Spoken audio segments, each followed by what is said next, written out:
Welcome to the Heart of a Viking.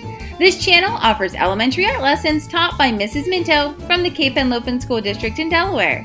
I look forward to virtually creating with you. There are new lessons posted weekly. Subscribe to the channel to make sure you don't miss a single one. So go grab your art supplies and your thinking caps and let's begin.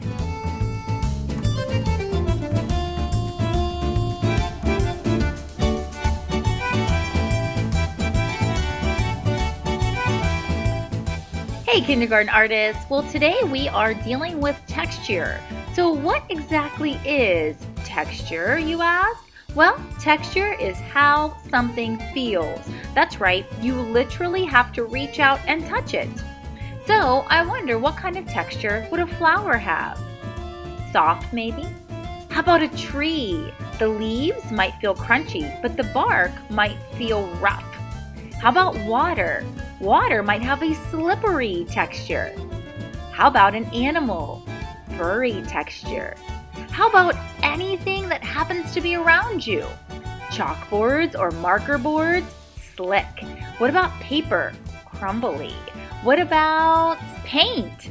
Goopy and gooey, and also slick and slippery. Sometimes objects can have multiple textures.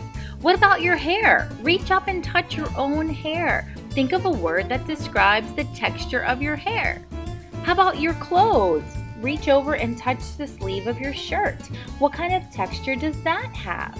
So texture can be found in everything all around us. And that's exactly what this whole project today is about. We're going to be making something that looks delicious. We're making a project that is a slice of pizza. But our pizza is not for eating, it's for touching because we're learning about texture. So we're going to be putting lots of interesting toppings on our pizza that I don't want you to eat, of course, but I do want you and anybody who sees your art to touch these toppings because each one of them has texture. Let's begin our texture pizza. Alright artists, so to begin, we need a kind of a thick piece of paper. This feels like poster board or cardstock. It's a little bit thicker. And mine is about 6 inches wide by 9 inches tall. Now, I'm going to start by making 2 little dots up in the top left and right corner and a little dot in the bottom middle.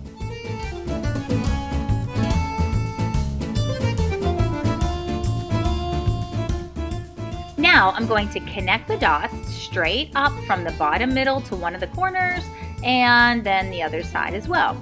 Made myself a big old triangle, right?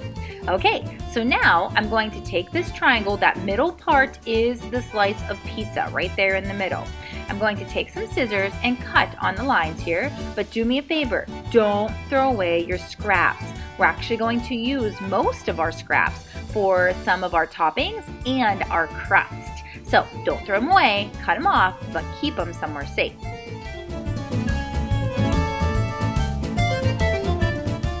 Now, I always like to write my name on the back because that helps me remember which side's the back and it helps me know that I was the artist of this particular work of art. So I'm going to be using this kind of paint. These are called tempera paints. It doesn't matter the brand. I always use all different kinds of brands, but tempera paint is perfect for this. Now, I'm using a little bit of red and a little bit of brown to get myself the perfect pizza sauce color. Now, brown is so dark, so I have to make sure that I have twice as much red. So a little dab of red and half as much of the brown. Make sure your grown-up helps you figure out how much of each color you think you need, okay? All right, then I'm gonna use my paintbrush and I'm going to kind of smear those together, blend them together. There we go, mix them up. And then use them to paint the entire pizza slice, all the way to the top and all the way to the bottom. Thank goodness I remembered to put this newspaper under my painting area. That's always a good idea to make sure you have that underneath of there. Okay, so remember we talked about paint having texture? Well, right now, because this paint is wet, it has a nice slippery texture. But I can change that. See how I'm tapping my brush now? You can see it made a lumpy texture. So you decide, oh, a swirly texture, Mrs. Minto, that's fun. So you decide what kind of texture you want yours to have. Whatever you decide, the last thing that you do, that will be the texture that it looks like when it's all dry as well. So whatever you decide is perfectly fine with me.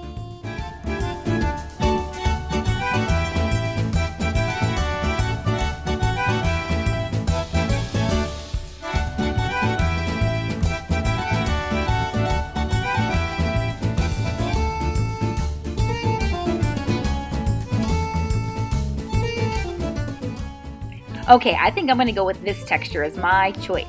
So now I finished painting. I'm going to clean up, put my brush away, wash my hands if I need to, and let that dry.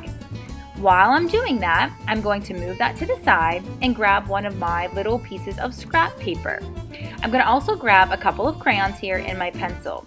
So I'm going to start by drawing some circles. These are going to be my pepperonis. So when I make my pepperonis, I'm making circles kind of all the same shape, but if they're a little bit lopsided or one's a little bigger than the other, that's okay. And make as many as you can on one of your pieces of scraps. Now, do you see me scribbling? Oh my gosh, Mrs. Minto never likes to scribble, but I know that I'm going to cut these out and I want them all to be the same color. So it's okay if I'm coloring out of the lines a little bit on this case because I know I'm going to cut them out. Now I'm adding some brown onto my red because pepperonis aren't bright red either. They're not like a fire truck.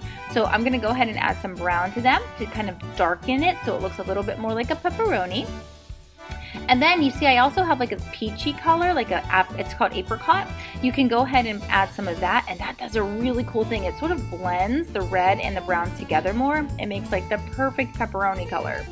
And then the black that I have is for making the little spices. If you've ever looked closely at pepperonis, you might have noticed that there are little black dots all over it. Those are the spices that they add to give the pepperoni the flavor that you taste.